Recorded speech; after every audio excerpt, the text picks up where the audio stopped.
Hey, what's up? This is Joe. I'm in Mobile, Alabama, and I wanted to make this video to share with you a breakdown that I recently had in the Florida Panhandle. So a buddy of mine had donated a GPS unit to me. When I went to do the install, what I didn't know was there's a very brittle piece of hose on this particular bike that connects the upper and lower tank. So any sort of movement sort of upsets the natural tension on the hose, and in this case, the hose cracked and just spilled gas all over my bike. Unfortunately or fortunately, I didn't get that part on video.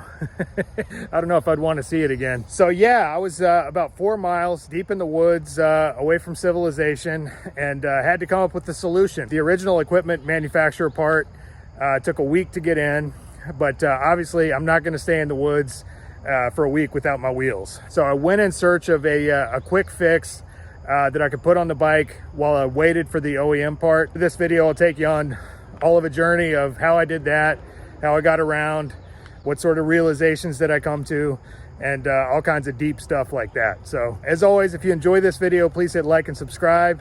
And as usual, I've included an optional donate link in the drop box if you'd like to contribute to this project. Otherwise, thanks for watching, and we'll see you on the road.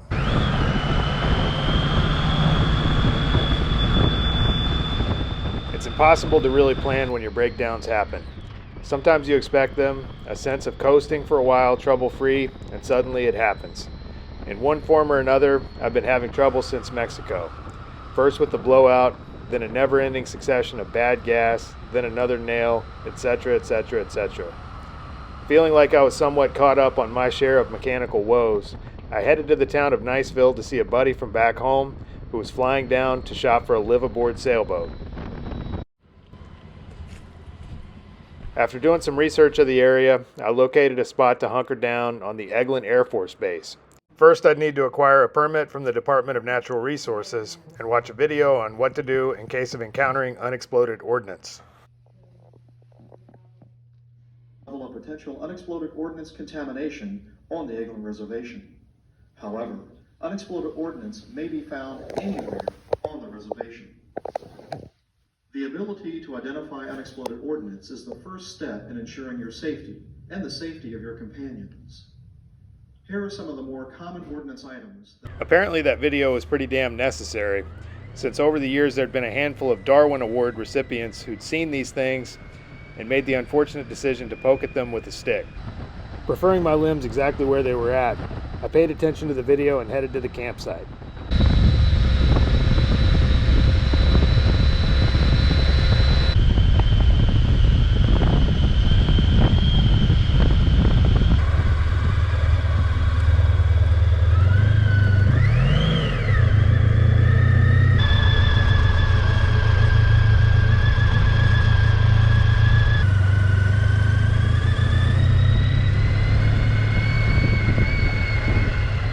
The campground itself was situated on the Air Force Disc Golf Course. Here I got a chance to try out the new A-frame lightweight tarp I'd picked up, as well as install a GPS system a buddy had donated. What could possibly go wrong? This whole place is on a frisbee golf course. My camp's over that way. Pretty cool. As you saw, I had to get my permit by watching a video showing some ID.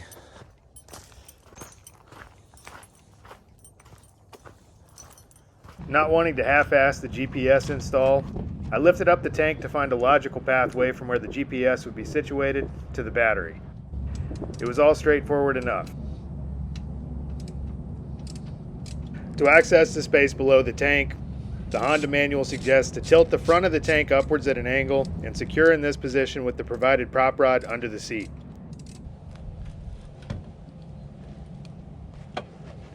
I'd done this a number of times with no problems.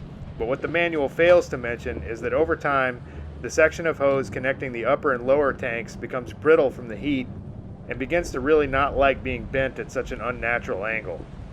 Imagine my surprise when, after getting my GPS wires all nice and cozy, I went to put the lower tank back into position and gas began spewing all over the bike from a place I couldn't see. Quickly I found the leak and worked with a multi-tool to remove the upper tank and get it upside down. After inspection of the hose, the situation became clear. bad design by Honda. Basically, they call for you to lift up the tank like that to service the air filter element and do a couple other things. But anytime you do that, it bends the hose at an unnatural angle. So basically what happened was I got that crack right there, started spewing gasoline all over the bike. The OEM replacement would take a week to get here, and in the meantime I started calling all the auto parts stores for a temporary fix. Since the nipple on the upper tank was larger than that of the lower, I'd need a special piece of bypass hose to make this work. After much searching, I found a store 4 miles down the road who said they could have the part by 11 a.m. the next morning. Oh, hey. What's up, man? Not much. Get some steaks? Yes, I got some steaks. Awesome. I got some hot coals going over there. Heck yeah. This That's is why good. it hurts so much. Oh, that seat sucks. I got like, yeah. It might as well be pointed like this. I wasn't completely stranded. My buddy James had just arrived from Virginia and was staying on a friend's boat in the harbor as he shopped for his sailboat. From there, he'd biked about 10 miles with a backpack filled with ribeye steaks and water. It looks like something out of the Flintstones. You can have That's whichever one of these you want. I don't care. Oh, so I like this one. yeah, I think that one looks better. Yeah, You get in touch with your guy? Yeah, he's let me stay on his boat.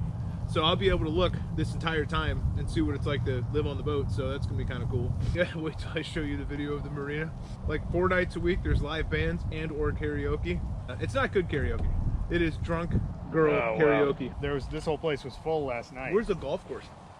The frisbee golf? Yeah, frisbee golf. Well, there's a hole right there. Just the way that you get here, this seems like it's very typical of a campsite you look for. You know what I mean? Like off of a road, and we saw this thing said private party. And we're like, oh, okay. So we went and had dinner somewhere else. Once we got to the marina and all that stuff, we're walking around, and then these people are going around going, "Arr!" It didn't say private party. It said pirate party. And I just like, I was like, oh God, I don't know if I can live here. James calls me up. He's like, yeah, I'm flying down there from Virginia. I'm going to look for a sailboat, and I'm going to live on it, and I'm going to have a band play on the deck of the boat. Damn right. And I'm like, sounds like a great idea, man. And what's going to happen inside the boat? Stays inside the boat? No, we're gonna soundproof it like a one room so we can record too.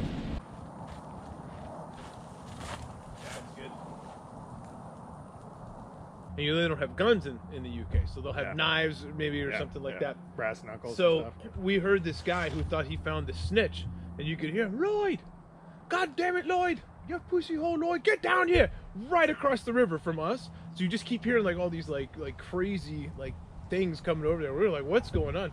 2 drunk guys, a guy and his girlfriend, were going crazy, throwing stuff up at this apartment.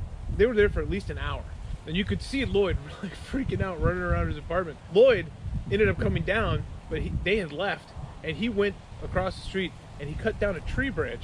I don't know what he was going to do with this thing, but he starts, I used to have it on video. He's coming over with this tree branch. I guess he was going to whack him with it, but class above all else.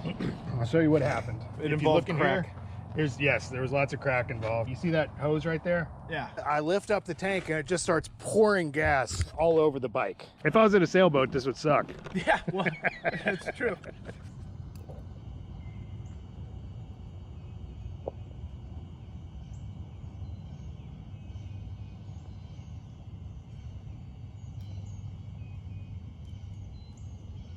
Just waking up out here in Florida. I ordered a part at the auto parts store about 3.7 miles away, so 9 a.m.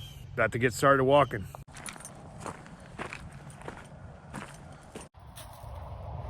little cemetery right there.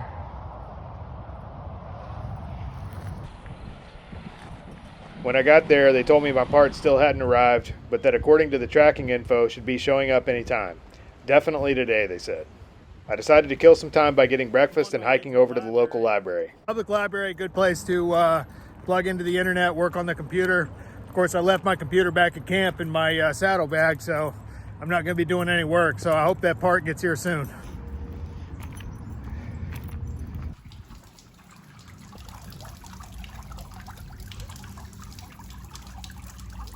There's the auto parts store. About 7 hours later, already today I've probably hiked about a total of 6 miles and got another 4 miles back to camp. So I'm just hoping that part gets here in a timely manner. I found this sort of little cove right here in this parking lot. I'm out of the wind. Just got my book, David Goggins. doing a lot of reading. I've done like 3 hours of reading, which is good. Usually I don't have time to read because I'm too busy making the videos and riding and traveling and stuff. So hopefully that hose will arrive here soon and I can start hiking back to camp. Long day, my part never did come in, so I hung out outside of the auto parts store 9 hours and just sat there and read all day. So tomorrow's Sunday, so it looks like I'm screwed until Monday. I got a 4-mile walk back to camp. Waited as long as I could while I kept being reassured by the people working at the auto parts store that it was coming today. Can't always control when your breakdowns happen, but when they do, nothing you can do about it except find a book, get something to eat, get a cup of coffee, wait it out.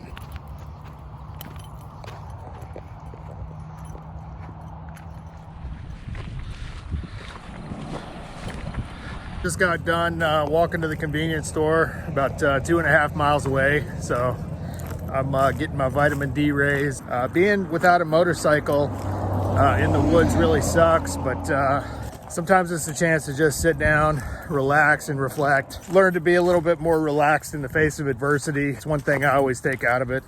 I seem to be able to keep a cool head a lot more than I did in the beginning. My attitude now is I can fix it as long as it's not too drastic. It's always a learning experience. Around 11 a.m. on Monday, I got the call. By now, I was getting really familiar with the hike into town and soaked up inspiration from the David Goggins book I picked up at the library. He's a man who came from nothing to graduate to the top of his class in BUDS, which is the training program of the U.S. Navy SEALs. He was someone who endured the worst possible odds, racism, abuse, obesity, to amass a stellar military career and become a formidable triathlete and ultramarathon runner. According to Goggins, the only limits we face in life exist within the individual mind, something he sees as being necessary to conquer and stay one step ahead of. I don't know if I was exactly fighting my demons out here, but nevertheless, I put some pep in my step and hiked my ass back to the auto parts store. So I should have the stuff I need to make this happen. There's my hose clamp, needle nose pliers to get that clamp on there. Wish me luck.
With the bike running again, I had once again regained my freedom, at least temporarily.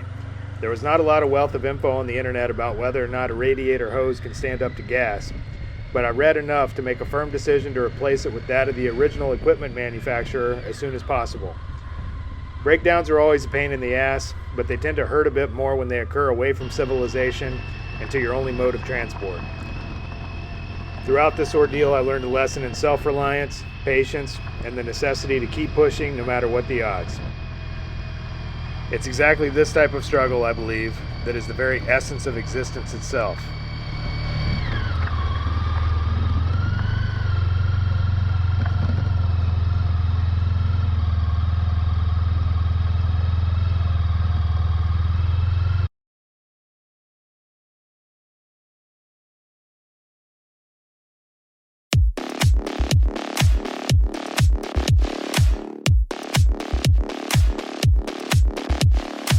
Let that rest for about 5 minutes, let all the juices circulate, just like James' mom. Oh yeah, she's a juicy circulator. That's disgusting. Don't put that on your video.